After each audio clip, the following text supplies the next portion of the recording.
Hello mga lords, ayan nga ba?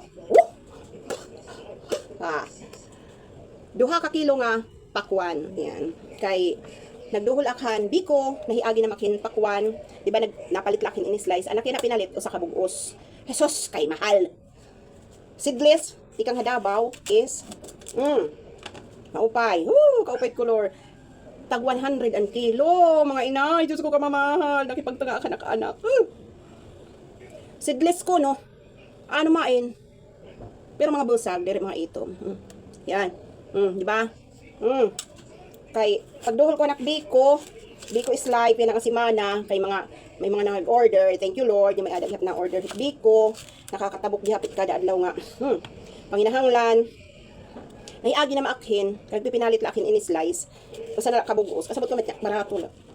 Tag 100 ang kilo, ano sa tag 80 pero andin hilang ako ini. Age. Tikan ko nun ha. Davao. Susunod ko hit, ice creaman, para ka dahil trip. Yung ayaw kulaan ay. Para pag timok nala, kay, ginpipinan lukat lain, tak mga sakop ngin. Dira ginihiwa-hiwa. Ayan, diba? Marasa. Alam, tilawang kulaan ay kung matamis.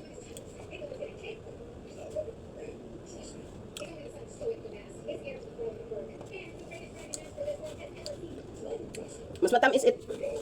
Din nila nga tanong.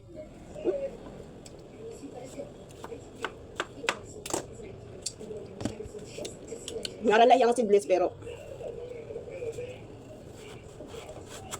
wala pa ginagos siya. Matabang.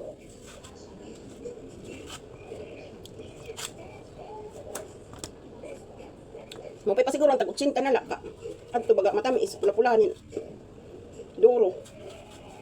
Sunod din akin mapalit. Promise. Nakasidless, di mga iyan matamis. Mahal pa man.